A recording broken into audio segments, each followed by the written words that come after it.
All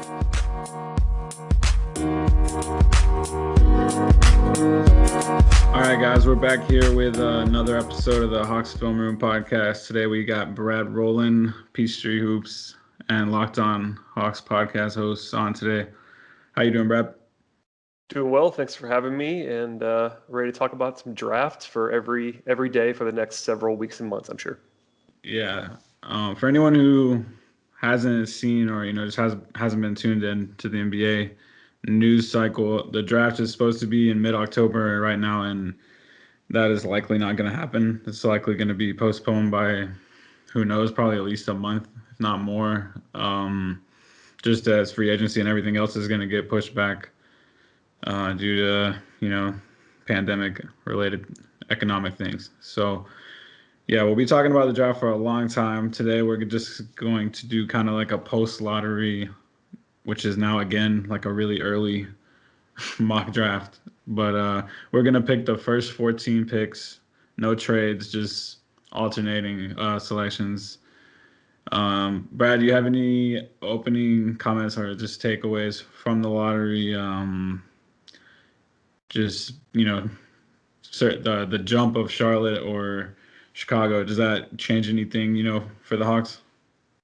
Yeah, I think it broke pretty interestingly, all things considered. It wasn't complete chaos in the lottery, but certainly a couple teams like Charlotte, Chicago, Cleveland that could be looking at very similar players to Atlanta potentially, and also Minnesota jumping up to number one, and they have an interesting decision to make for sure. But yeah, I mean, broadly speaking, you mentioned it being very early. I think this is a draft that is very, very difficult to project. I mean, they all are, but I think there is even less consensus around the NBA, around the league, and around, GMs and even the public-facing stuff that we kind of do. There's a lot less consensus this time around. The draft is flatter, and that can lead to some perceived reaches, et cetera. So I think we're going to do this, obviously. It's a mock draft. It's fun, and we'll do what we can to project the order. But even then, this is one that's pretty tough to nail, I feel like, and that goes for everybody. Yeah, I mean, Spencer Perlman came on the pod the other day and just kind of slipped in that he thinks LaMelo could be there at 6 or 8 like it was nothing. And I don't think that is crazy. I see what he's saying, but at the same time, I think the way he said it, if you said that to the average person following the draft right now, they would think that is pretty crazy. But as Spencer, he's been around. He's not just saying that just to say it. So he's just saying like that people don't necessarily evaluate LaMelo, like you're saying, above these other guys. Plus, the 12 Australia games, mean everything to some people, but maybe to other people it doesn't prove as much. Yeah, I mean, plus if it's hard to project trade. It's basically impossible to project trades. But one of the things that makes someone like LaMelo even more likely to go high is that there are teams in that 7-8 range like Detroit and New York that might want to trade up for him. But if you're not trying to do trades, if you're trying to just project without trades, if he gets out of the top 2 or 3, he could fall because of the situation. So, it's this early. Yeah, that's not crazy. And Spencer's smart, and he says that for a reason. But it is that's one of the other reasons why it's so hard to do mock drafts in general is that there are almost always a trade or two in the top 7 or 8 that jumbles the board. We saw that last year with the Hawks making the big trade, and even that there were 2 trades in the top 6 picks last year, and that's kind of standard. I mean, that's usually what happens, and it's just hard to do much without knowing what's going to happen there. Yeah, the trades, we're going to stay away from that. And I just want to add, Brad and I were talking about this offline before. We are projecting for these franchises. We are not this is not like what Zach and Brad would do if they were general managers. This is what, we think based on the fit of the team, who's running the draft for that team, coach, system, everything, just, the best we could do to just kind of feel out, how this could possibly go. It's not, necessarily our picks. Yeah, every year I do mock draft stuff for Dime on UPROXX, and usually I take one of my mocks and just do what I would do, but I then explain that that's what I'm doing. For the most part, mock drafts are not supposed to be just pure opinion. That's what big boards are for. So it's Right. one of those things where, yeah, we're going to try to make this as realistic as possible, even acknowledging that the intel this early is mixed. Obviously, there is stuff that I have heard, of course, and I'm sure stuff that you have heard, but it's still very early to be trying to pin this stuff down. But we're going to try to use our brains and not have guys fall too far or sort of go beyond that. Yeah, so I guess, that being said, we can kind of get into it. So, normally you would think the number one pick would be, the most coveted pick, but since this is a Hawks podcast and we're doing alternating pick by pick, I gave Brad the evens, which gives him 2, 4, 6, etc. So he will be making the Hawks pick, and that puts me on the clock for Minnesota's pick. And I think I'm gonna go Anthony Edwards. They seem to be committed to D'Lo and Cat, so I think Anthony Edwards makes sense if you believe in him. And I think if you're not going to take LaMelo, I don't really think there's another number one pick in this draft. So that's really all I've got on that. I think Edwards could be, better there than other places because he has Cat and D'Lo to take the ball out of his hands. He can just kind of worry about making shots. And yeah.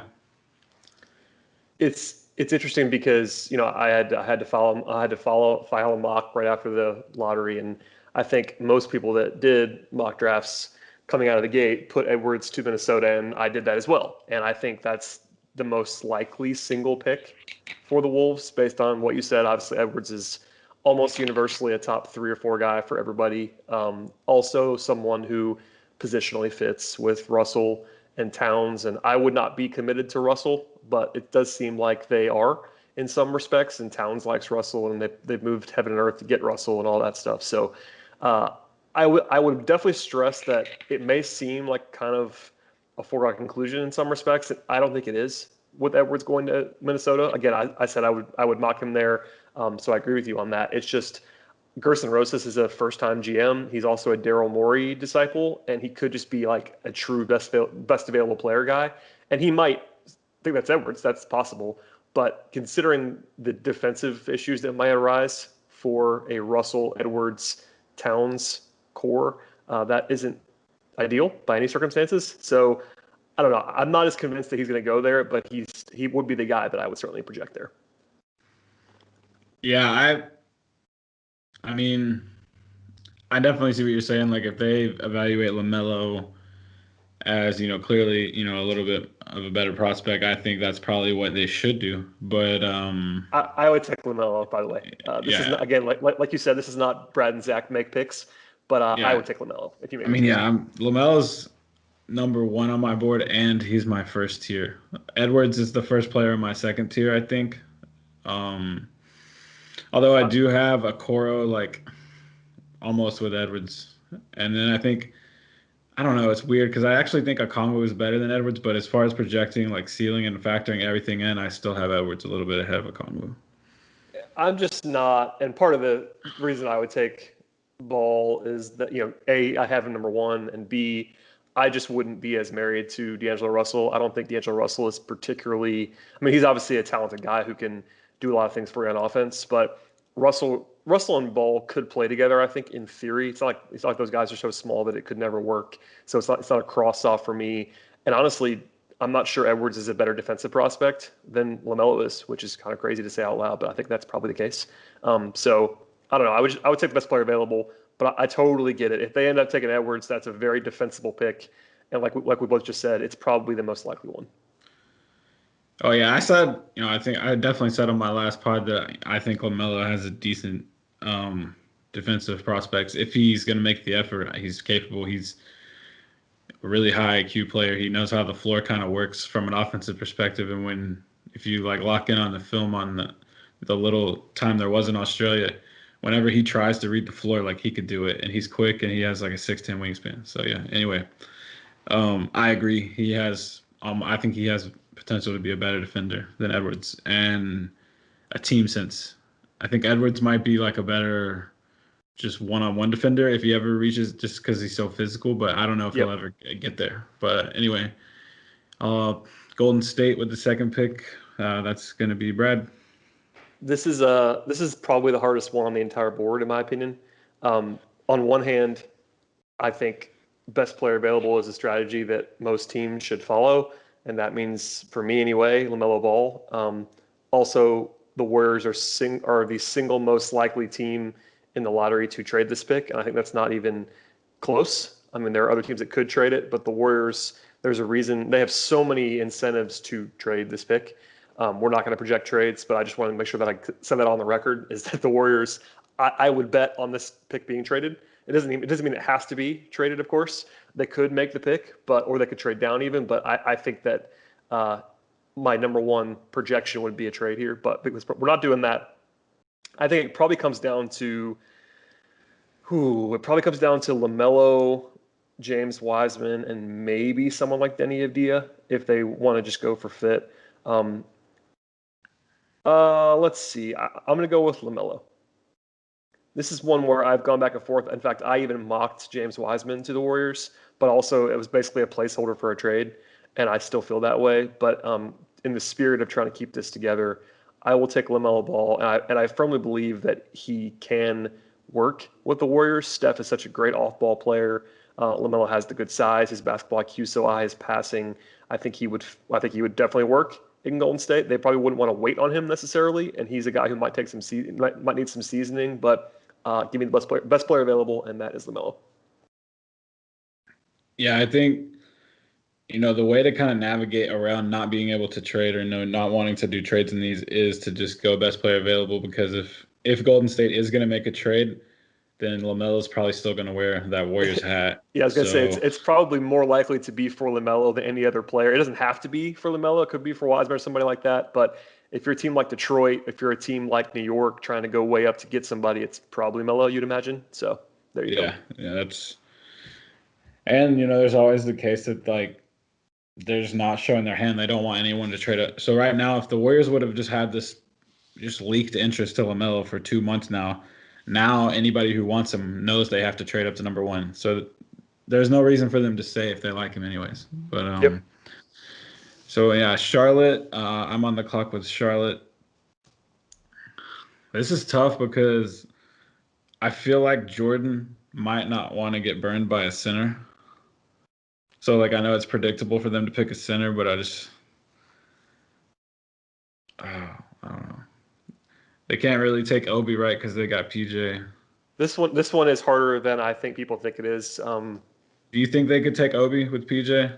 I think they could. It would be a very Hornets thing to do, to prioritize the highly productive, kind of famous college player. They've done that a few times. But you're right. With PJ, it's not the greatest fit in the world. And honestly, the biggest thing with Charlotte before you make the pick is that they don't have a single player that they're building around. I like Devontae Graham, but he was their best player this year, and he's not someone that I would be building my roster around. So they truly should take the best player available. Whoever they believe that is, that should be. I mean, every team says that, but they actually should just take the guy they think is the best player. There should be no fit considerations whatsoever with the Hornets, in my opinion. I wonder how much the coach, if any, has any influence, because I feel like he would probably like someone like Killian or Denny, Corro. I just feel like most coaches would just take someone like that over a center. But I will not tell you what to do, but if it was me doing a mock, I would probably project Wiseman to the Hornets. Yeah, no, that's I'm 50% Wiseman and then 50% considering Obi or Denny. I think though I will pick Wiseman, but I'm gonna add that the caveat that I think Jordan might be tired. He might be tired of getting burned by centers, and he only saw Wiseman for 5 games. I don't have much faith. I think it's probably the most likely thing to happen, but I have a lot of doubt as well. Yeah, it's good to couch that because I agree. I mean, it's so early, and Wiseman is someone who I know you and I are a little lower on than the mainstream consensus anyway, which makes it harder. But I think that based on what the limited stuff that we are hearing, Wiseman still has fans in the league. It's maybe a little bit more mixed than it used to be 6 months ago, but there are still people that think that he is one of the best 2 or 3 prospects in this draft. and I think there's enough of them where that's what I would project, even with very little confidence. So with the fourth pick, we got Brad picking for Chicago Bulls.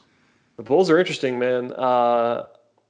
Another first-time GM and a first-time head coach who they haven't even hired yet.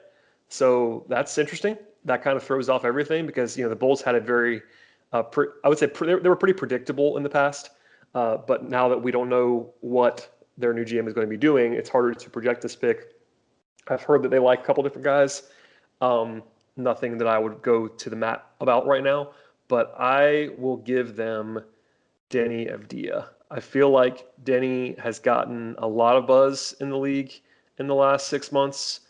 He's a good prospect. He would help them. He does fit there as like this sort of ball handling forward that can do a little bit of everything, decent defender. He's not a bad fit, there are some guys in this class that would be bad fits in Chicago.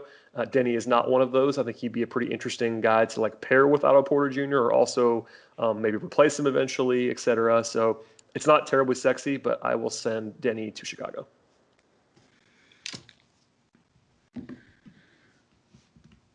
Denny to Chicago. Yeah, I think that would be good. I like Denny. I wanted to put him in Charlotte, but that's just me, like just wanting good things for Charlotte. I know this is Hawks podcast, but I would have liked Denny in Charlotte, but Wiseman to Charlotte, Denny to Chicago. That puts Cleveland on the clock. I am debating between a Corro, a Conwu, and Obi Toppin. Interesting. That's an interesting list for Cleveland. Well, Denny would have definitely been the pick if you didn't take him. I was going to say, I've heard that they like Denny, so that might have thrown Cleveland off a little bit. I will just say this. I would not consider Obi Toppin as Cleveland. They might do that, but their defensive personnel right now is so bad that they cannot take Obi Toppin, in my opinion. Their three best prospects are all perimeter players with defensive questions, to put it mildly. And to add another one with Obi would be a stretch. But I get it, though. They might want to do that and just kind of go all offense and go about it that way. But, yeah, interesting. I mean, Cleveland's another team where, as much as they've just invested back-to-back lottery picks in small guards, they're another team, in my opinion, that shouldn't consider fit at all. They should just take the best player available because there's nobody on that team that is good enough to consider fit, in my opinion. Yeah. I just it's really just between a Corro and a Kongwu. I have Toppin there as like a third option, but people in the league like Toppin a lot, so it wouldn't surprise me. By the way, I'm not saying you're wrong. I think he would be on their list. I guess is what I'm saying. Yeah, he might be. I'm gonna go with a Kongwu. That is what I mocked there, by the way. I just think because, like you said, all their prospects, having someone like a Kongwu who you could just drop and kind of clean up all that, or ideally, if he pans out, would be ideal, I think, especially considering Wiseman's off the board. Like you said, the concerns with Toppin fitting, they don't really need like a Halliburton or Hayes or a Cole Anthony, so kind of land there. If you want to know what I would do, I would probably take Hayes, which they'll never do, just for the record. Yeah, but I think Hayes is probably. I mean, I think that's probably like better than a Kongwu almost for them. But and I say that because I think Hayes is my highest rated guy available. And B, I think he would actually work with either Sexton or Garland. Now, of course, if you draft Hayes, you almost have to trade one of the other two guys because you just can't have all three of them as they're trying to get reps and all that stuff. But I think Hayes actually, with his strengths and weaknesses, fits well with either of the other guys, which also makes it easier. But they're not taking him, so there you go. Yeah, I really like Hayes, but like I can't like pick him there for them. If it was me, no, you shouldn't project it. I would be between Hayes and a Corro. I don't know what I would do. I don't think, but if it was me, by the way, I mean, not even if it's me. I think the other you mentioned Okongwu. I really think in terms of mocking, like what we're doing right now, I think the two options there would be Okoro and Okongwu. I think Okoro is a great fit with what they need. They just don't have anybody that can be an on-ball defender, and he is obviously the best one of those in the draft, I think. Plus, he checks a lot of other boxes too. But that's a combination of like very appropriate value and someone who just obviously fills a need for them. Yeah, the other thing I liked about taking a Kongwu, like selfishly for this podcast, is like I kind of take it out of your hands. You don't have to consider him now. You have to pick between. Yeah, for the Hawks, you set me Now, up. now It's you okay. have to pick between Okoro, Hayes, and Vassell, and I know that's like kind of tough for you. So It is. before you make that pick, we can kind of just like you can tell me who you think they should be considering or will be considering, and then we can kind of go into the prospects of them taking each one of those. Yeah, we'll obviously expand on the Hawks a little bit. And yeah, I wrote a quick list kind of thing for Peachtree Hoops the night of the draft, lottery, I should say, about 13 guys that the Hawks could consider. Even in that, I wrote and said after my own podcast that was a bigger list than I would make for the Hawks. I tried to paint a really broad brush with that and just kind of give you all the options. Travis Schlenk said on the radio, I think last week at the end of the week, that he was considering a list of about 7, which is kind of where I would be too. There are probably 6 or 7 guys that I would at least have on my consideration list for this pick as the Hawks. And obviously, a couple of those guys are going to be gone. We don't know. In this situation, obviously with what we've done so far on this mock draft, you take off Denny, you take off Okongwu. That's 2 guys that were on my list, especially Denny in terms of fit. But with those guys gone, I think your options are essentially, you can correct me if you think I'm wrong about this, I think the options that could reasonably be considered are Corro, Vassell, Hayes, Halliburton, and maybe Toppin. That would be the list of like the most practical, widespread consensus guys in this range. And then you also, if you want to get frisky, I know people on draft Twitter that we like and respect would throw in guys like Tyrese Maxey, who I like a lot, and also maybe even Poku if they want to take a big swing. Poku is the like sort of in his own tier kind of guy in this class, where a lot of people have him in the 20s, and then you have people that are really based on upside that might have him in the top 5. So there's all kinds of things going on there. But yeah, my list would be 5 to 7 guys, depending on how crazy you wanted to get with someone like Maxey or Poku. Is that kind of what you're thinking with this pick? Yeah, I would have brought up Poku if you didn't, and I knew you would. I figured you would bring up Maxey. So yeah, well, it was funny. I had Jackson Frank on my podcast, and Jackson's very smart, and he's kind of mirroring a lot of what you would hear from people that we talk to all the time on draft Twitter. And the guy that he brought up as the guy that he would take, not even just consider, but take for the Hawks at 6, was Tyrese Maxey. And I wasn't surprised by that, but I think A, the Hawks probably won't do that, and B, it was just very on brand for Jackson and a lot of other people that have Maxey high, because draft Twitter is still very much higher on Maxey than the consensus is, and I understand that because I like Maxey too.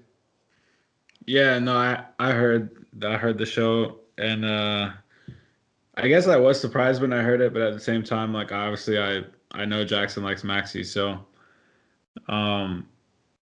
I wouldn't hate it if they did it either. I agree though. I don't think it'll happen. I think they're more likely to be between Hayes, Okoro, and Vassell. Just I don't know, just kind of Schlink kind of players to me. Yep, I totally agree. I mean, and we can talk about Toppin real quick too, because Toppin is a guy that I think neither one of us would take, but he's the most famous player in this range. What I've said about him before is that if the Hawks didn't have John Collins, you could talk me into Obi Toppin maybe. I'm not sure he would be my pick, but he would at least be in broader consideration for me. But I think the only way you could take Toppin, in my view, if you're the Hawks, is if you're planning to move John Collins. And I would not be planning to move John Collins. So that's kind of that's the short version of what I would say about him. He's very talented, but I worry about the defense and all that stuff, and I don't love the fit. Yeah, I would agree. I mean, I wouldn't say Collins is like untouchable. I mean, if someone makes an offer, they make an offer. But I would not be like Trey's drafting untouchable. That's the drafting. list. Trey Young is the only guy on the roster that's untouchable. That's for sure. Yeah, no, I wouldn't be drafting Obi thinking, all right, let's find a trade for John. No, I wouldn't No, do that. I would not do that. Yeah, I'm really just saying. I probably should have. I'm glad you brought that up because I probably should have explained it better. The only way that I would consider top end is if they already have decided that they want to market John Collins and not pay him, which again I would not have that mindset.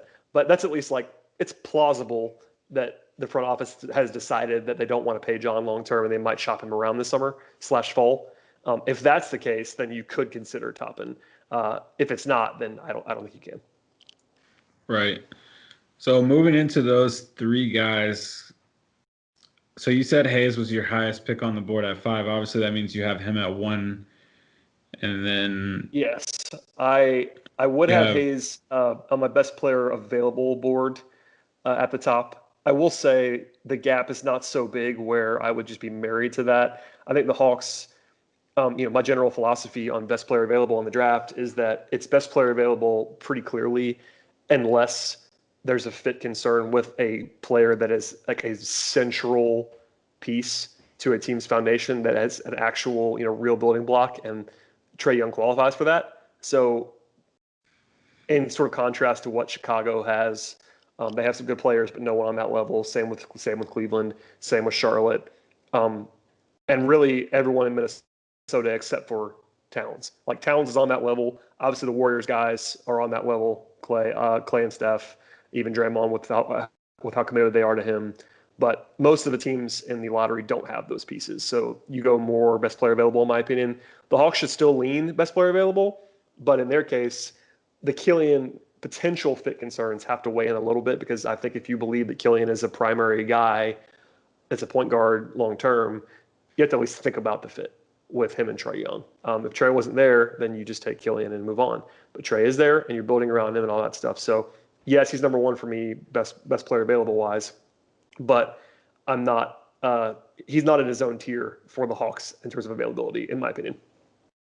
Yeah, I agree. I mean, you could look at Hayes and think, he might have the most overall upside in terms of he could actually create, shots for himself, other people, Yep. etc., which Corro can also do, but Hayes doesn't have, the big shooting concerns. So I would be fine with someone evaluating Hayes as clearly ahead of a Corro, but I also agree with your point about the Hawks side is different because someone like Vassell even more than a Corro, because you could also say there's fit concerns with a Corro. I've heard people make that point that a Corro likes to have the ball too. He's not like a stand in the corner kind of player. He doesn't have the spacing right now, anyways, to just stand in the corner. So you kind of have to have him doing something. But like Vassell, for example, he is probably more comfortable in that role.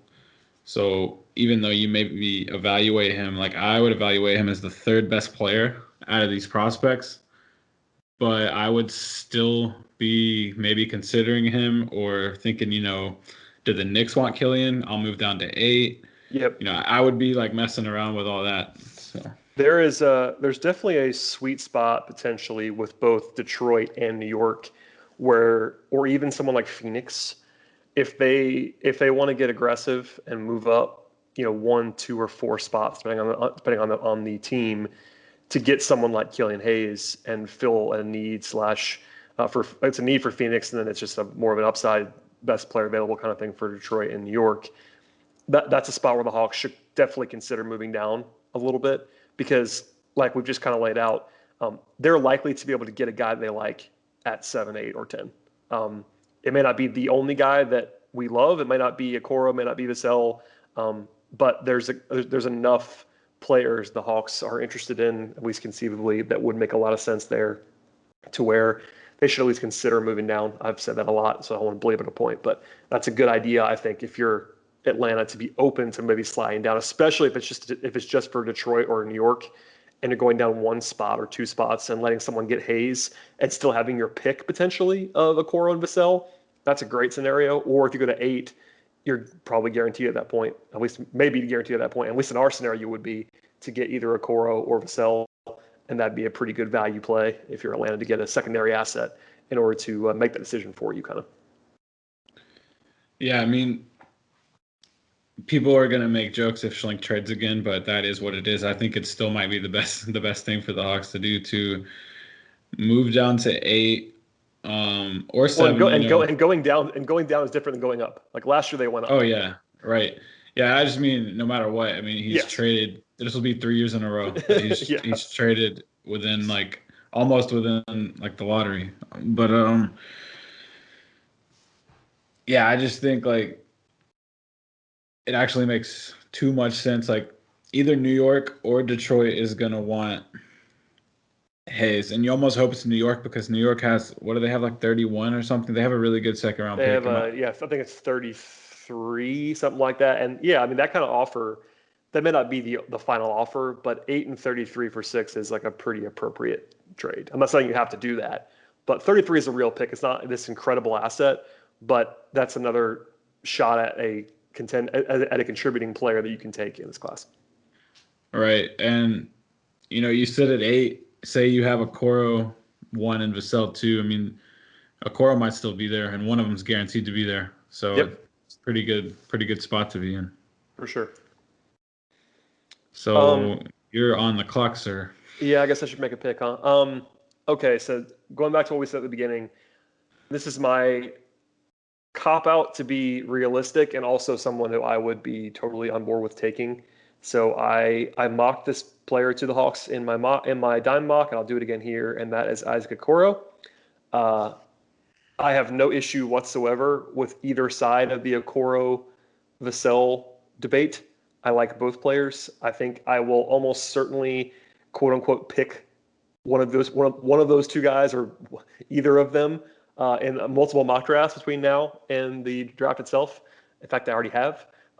But based on the intel, I've heard that they like Okoro. I'm sure they like Vassell too. I mean, I'm not trying to tell you that this is definite intel and it's too early for any of this to matter. But the tiebreaker for me is the fact that I'm fairly confident that they like Isaac Okoro, and also I think I like him a little bit more. They're in the same tier for sure for me, but I think in a vacuum, by the slightest of margins, I would lean to Okoro. So I'll use my own tiebreaker and a little bit of intel to send Okoro to Atlanta because I can't project Hayes to the Hawks. I think the Hawks should consider him, certainly, but in terms of a mock draft setting this early without intel, I can't send him there. Yeah. No, it's understandable. The concerns are, you know, definitely valid.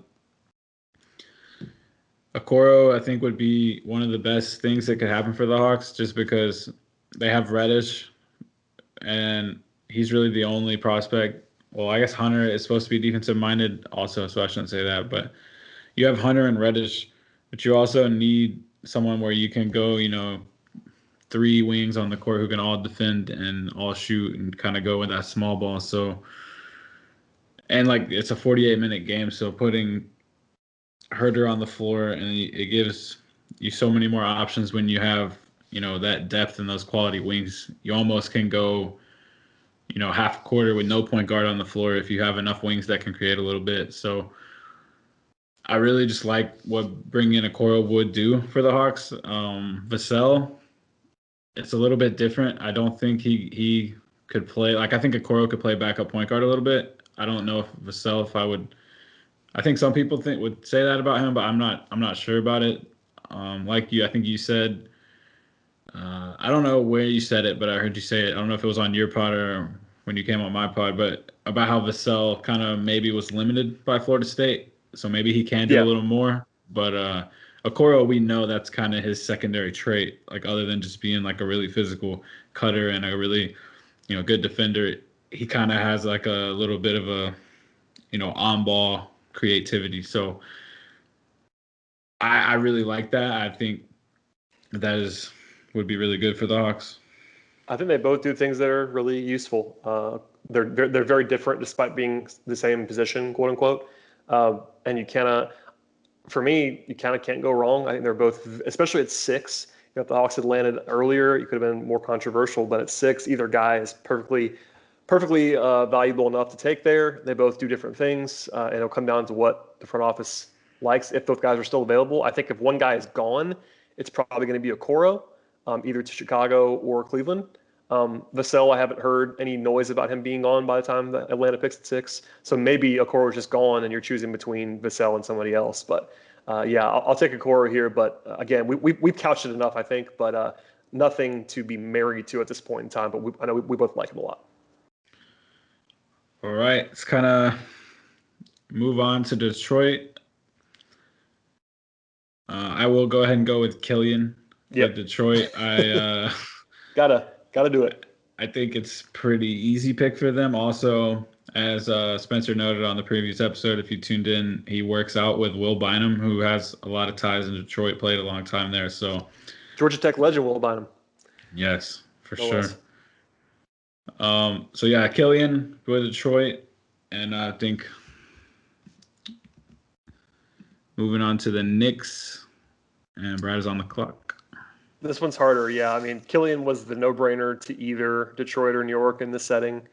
I will tell you that this is the same guy I mocked in Dime as well because the board's breaking pretty similarly. I kind of hate it for New York, but the Knicks are in a bad spot if this is the way the draft goes. I'll say that right now. I would not take this guy, I don't think, but I am going to tell you that they will take Obi Toppin of the Knicks, I should say, of Dayton. Toppin is the best offensive prospect left probably in terms of like safety anyway. He's really good offensively. I know he's old, but I have faith in his offense. Defensively, not as much. But the Knicks don't have any shot creation. I think obviously that they would love to get a point guard. They could be tied to LaMelo or Killian. I think for me, it's a little bit too early for Kyra Lewis. I don't think Cole Anthony is a primary in the way that the Knicks kind of need. If they took someone like Cole, I would be totally fine with that. But my best player available is Devin Vassell, and they could take Devin Vassell, and that'd be perfectly defensible, but it doesn't seem very Knicksy to me. So I'm leaning on that in terms of the projection and giving them the big name and the offensive stats, and that's Obi. Yeah, I feel bad for the Knicks. Like Same. Picking 8th in this draft after all the stuff they've been through, that was rough. I mean, and there's a chance Killian gets to them. I mean, there's been enough buzz about Killian falling from the mainstream, like intel people, that maybe he's still there. Like I saw, wasn't ESPN's mock? Didn't Hayes go to 14, which is crazy. But yeah, Boston. So maybe still have a chance at him. And like I said, I mean, if they took Kyra or if they took Cole, I would totally get it. I really would because RJ Barrett's not a primary. But just I think Obi's a CAA client as well. And CAA basically runs the Knicks at this point in time, it appears. So that's sort of a cherry on top for me. That and Obi's got to go somewhere. I mean, trying to be realistic, Obi has a lot of fans in the league, and this might be too low for him. Honestly, he might go before this because of how well regarded he is in NBA circles. So I think this is just sort of a backstop to not let him go too far down. Yeah. It would have been weird for Charlotte too, since they took Rui last year, so he had to go somewhere. You mean for Washington? Yeah. Oh yeah, for Washington. Sorry. Okay. So yeah, putting Washington on the clock, moving on from New York. Washington is weird because they actually can take like Cole Anthony or something. I mean, John Wall is going to be there, but they still kind of need to plan if he's out again, or if they could maybe attach him in some crazy trade. They're still believing in John Wall, at least from what. Yeah. I'm not gonna go that direction. I'm just saying you can look at anyone almost with them, and yeah, Beal is their only. Beal and I guess maybe Rui are their long-term guys that they are trying to build around. I would imagine. I guess I'll say first, if I were them, I would probably take. I would honestly probably take Maxey just to have whether Wall is healthy or not as a third guard, and if Wall's out, then maybe he can do more.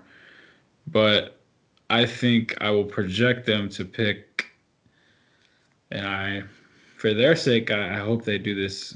I'm just worried about if they think Vassell is too small. I can't do it. I don't know. I'm between like Vassell and Precious almost.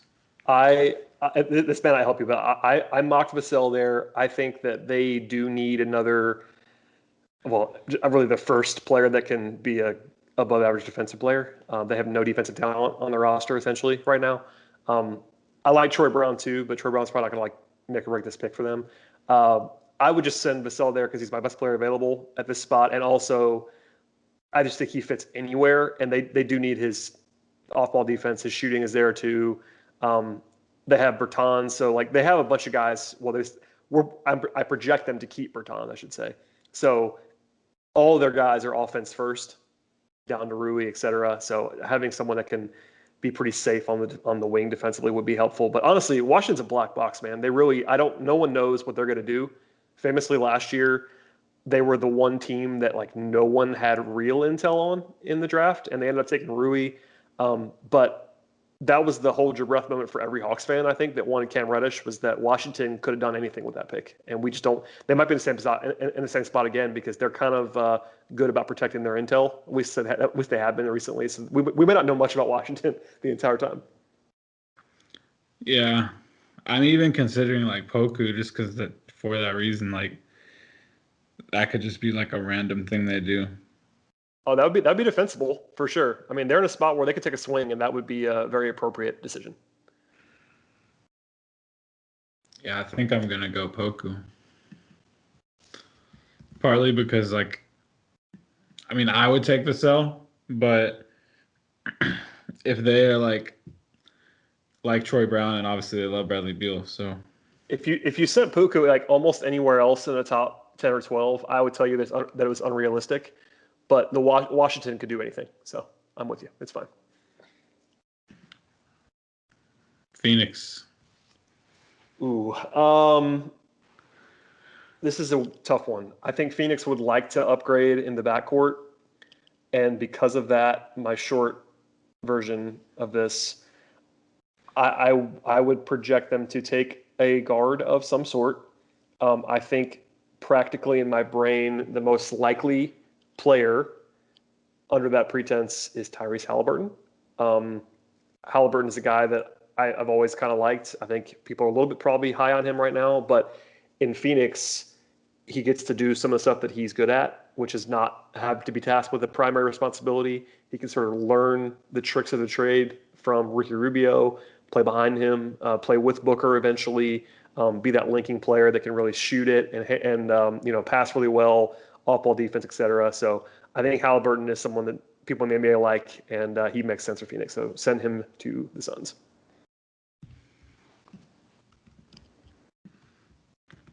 And that puts the Spurs on the clock for me. Spurs are really interesting. I don't know. I'm just going to put Vassell there because I think they like good players, and he's on the board. Well said. So, yeah, Kings are on the clock now for Brad. Vassell would have been my pick here if he got past you, and I thought he might. But, yeah, he should go higher than that, but he might not because he's just not a sexy prospect. Man, the Kings are tough if Vassell's off the board. I actually mocked them Saddiq Bey in my first mock, and I don't love that, to be honest with you.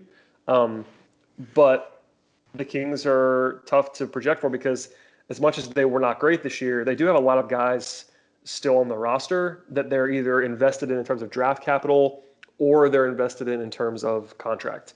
You have Fox, you have Hield, you have probably Bogdanovich, and on a pretty lofty match, you have Harrison Barnes.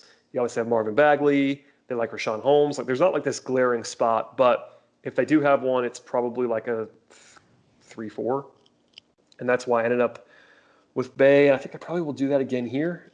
They could go with Patrick Williams. That'd be the other guy that I would certainly consider. Also, Aaron Nesmith, if they didn't match on Bogdanovich, or if they traded Hield, they could go with Nesmith. But I'll send them Saddiq Bey, but I'm not confident in any projection to the Kings right now. Yeah, I think that would be a little high for me for Bay, but I definitely could see. It is probably too high, but I'm trying to be realistic on what they're going to do. And people in the NBA still like Saddiq Bey a lot. Oh, yeah. I'm not sure about that, but we'll see. He's a fine prospect. I've always liked him, but if I would. I guess it's this draft. Maybe he is, a top 12 player, but it's just kind of like. Honestly, I would take, if it was going back to me versus the projection, same thing with you. I would probably take Patrick Williams and just take a little bit of a swing, and maybe ultimately you have this kind of positionless, super athletic front court with Bagley and Williams. That'd be a lot of fun because he's got a lot of upside, but he is risky and he is sort of he's rising on boards right now, but no one is like universal on him because Williams was like a pretty small role guy at Florida State. Like he was not one of their better college basketball players for a lot of this season. So it's just interesting. He's one of those really tough evaluations in some respects because he was basically a sixth man in college. And that's the Kings are the Kings too. I mean, again, I wouldn't take Bay. I'm just trying to combine like need with front office that we don't know who's going to run it. They're really tough. Yeah, no, I mean it could definitely happen. I think it's kind of likely that someone is trying to come up and get Cole Anthony, or I don't know. It would Oh just yeah, be it would be crazy to me if Sadiq Bey went before Cole Anthony. I guess I'll just say that, or even I like think it's less crazy Maladon. than you do, but I agree. In terms of just talent, there are obviously guys who are much more talented than Sadiq Bey, like in terms of upside. Like I would, there's several. I'm looking at the list right now in front of us. You know, guys like Maxey, Cole, Pat Will are all pretty clearly more talented than Bay. I mean, again, I also like Neesmith better, but Neesmith is like so close to what they already have with Hield and Bogdanovich that he's not someone I could send there. Same with Maxey. Like, do you want to add a combo guard to that backcourt that already has a bunch of investment? It's just kind of tough, even though those guys are better prospects, in my opinion, than Bay is. Yeah, yeah. Neesmith would be my pick for the Pelicans. By the way, kind of moving into the 13th pick. Yep. I think they could really use him. Reddick was on a 1 year deal, right? I believe JJ is expiring. Yeah, I believe Yeah, that's right. I have to look that up just to be sure, but I'm pretty sure yeah. that's right. Yeah, I mean, even if he comes back, they still need a young shooter to kind of go with that core. Lonzo and Drew are more, ball handlers. So while they both, can shoot, it would be good for them to kind of have, like you were saying, like how Buddy and Bogdanovich, they don't really have a guy like that other than Reddick. So I think that'd be good for them. I mean, they have Eton Moore and stuff like that, but a prospect shooter I think would be good for New Orleans. Yeah, that's a perfectly reasonable pick. In fact, he'd be one of the 2 or 3 guys I'd be choosing with. And by the way, JJ is under contract for next season. Okay. I just found that, and I'm surprised too. But anyway, you can still do it. JJ's old and all that stuff, and I think he'll be mocked there a lot, and that makes a lot of sense for Neesmith. The other guy that I would consider would be Maxey, especially just because they have this kind of weird backcourt where they don't really have that number one primary, and if that's their plan long term, Maxey's another guy who can kind of be a multifaceted guy with Lonzo or Drew, or they have a lot of those guys already, but he's also the best player available for me. But there you go. Yeah, it would have been Maxey and Maladon, other than Neesmith for me, that I would have considered for them. I don't know if they like Maladon or not. And with Maxey, I guess to me, if they were going to keep Drew Holiday long term, I think it would make more sense to go with a shooter. But if they're not fully committed to Drew long term, which I think they are, if they were at all planning to move on from Maxey or from Drew Holiday, Maxey would be a perfect guy because I mean, his best outcome is probably something like Drew Holiday. So Yeah, I'm with you. That makes sense. Max is just a good prospect, but the league seems to be a little bit lower on him, which I understand. We'll see. yeah, I think my thesis on Maxey is that he got Kentucky this year in the same way that guys like Devin Booker and Bam Adebayo did. I'm not saying he's going to be that good because he's not probably going to be that good, but Kentucky has a way of muting skills, and I think his pre-college is pretty impressive. So I still believe in it. yeah, I got you. So that's kind of seeming like who you would pick at 14 for Now, Boston. okay, so I say that I should amend because that's what I would do if I was Boston because I think he's like for me he's the only guy left in a tier right now. But for Boston, I'm not sure they would do that. They do have a bunch of you know creation options already. They're already invested, of course, in Kemba. They have Marcus Smart. They have still have Hayward and Tatum and Brown. They kind of have a bunch of Max's number one thing is that he can kind of do a lot of things on offense and create a little bit for himself and others, and they don't really need that. I would still do it, but if I was actually doing a mock, I think I might send Patrick Williams there. Yeah, I'll send Patrick Williams there. Williams, again, like I said before, has some buzz, like some genuine intel buzz around the league right now, and also he's like the Celtics tend to gravitate towards these physically imposing, strong prospects. Like they did Semi Ojeleye. Robert Williams is kind of like this too, and Patrick Williams is like kind of a freak physically and athletically.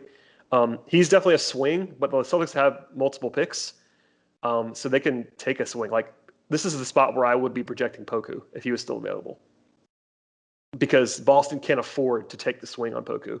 They have 3 first-round picks. No one believes that they're going to make all 3 picks. Like not one person in the world believes that.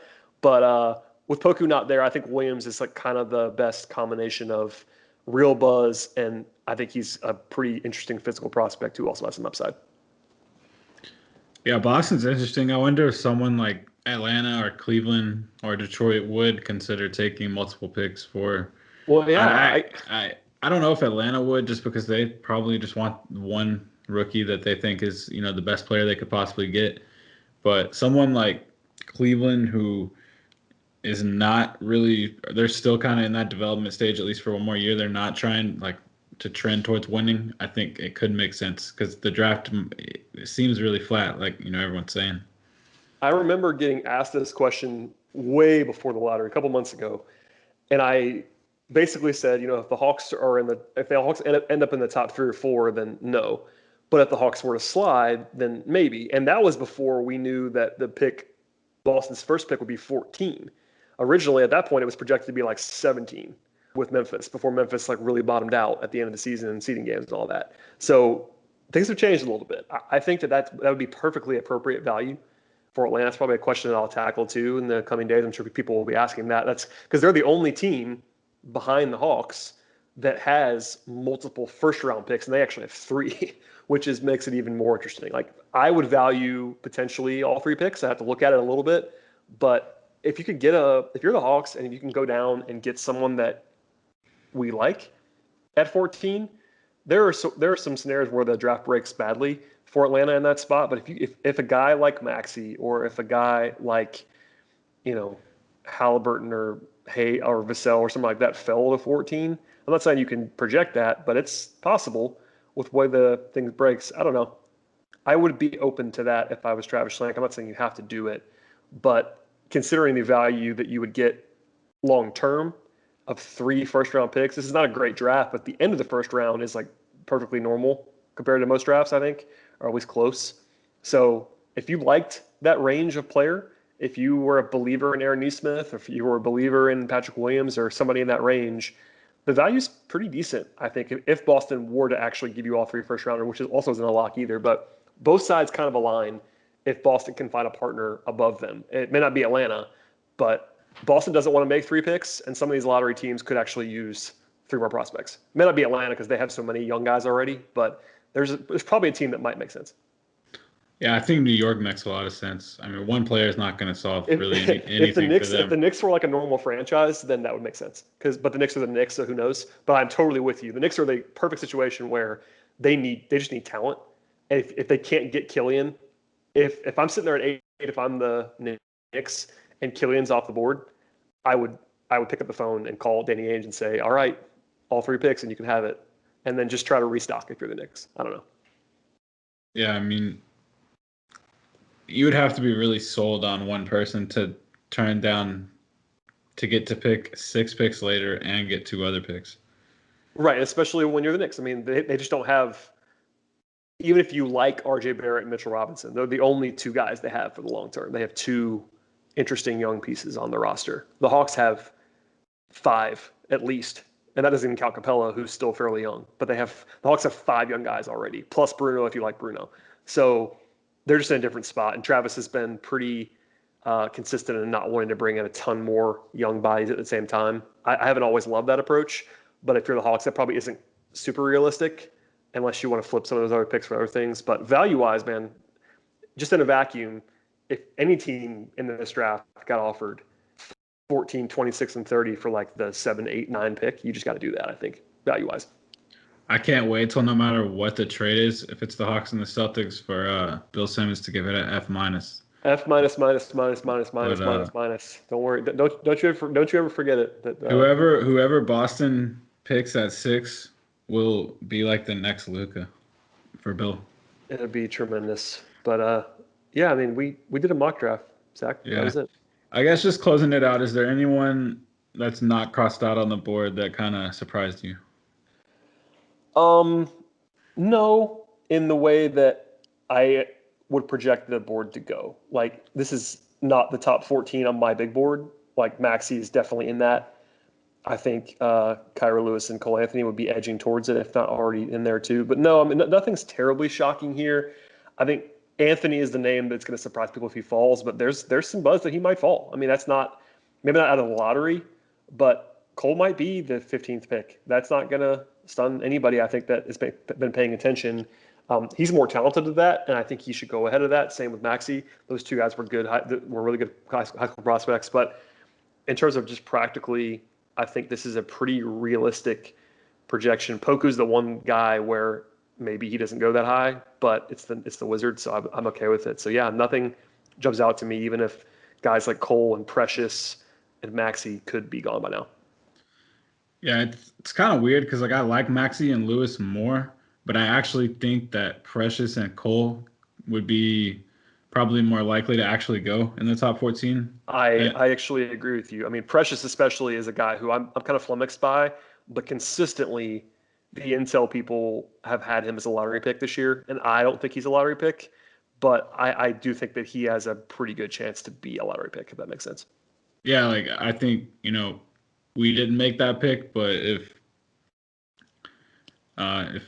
Boston would have taken Precious instead of Patrick Williams or something, like I actually mocked Precious. I actually mocked Precious to Boston at 14 in my dime mock, and that was because Williams was already gone. But yeah, that's a spot where I think Boston, he fits a lot of what Boston likes too, so that would not surprise me.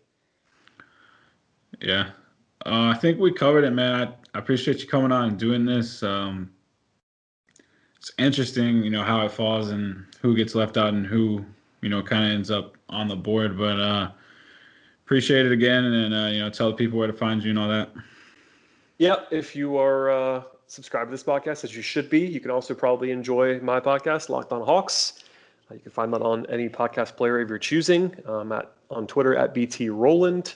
I also write about the NBA at large over at Dime, which I've referenced a couple times on this podcast. I also host an Atlanta Braves podcast if you enjoy baseball over at Talking Chop.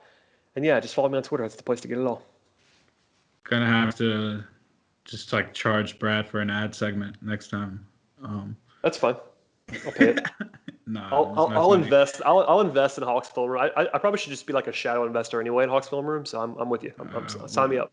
Nah, we're already like in debt since you come on the show, so it's all good. But yeah, man, check everything that Brad just set out.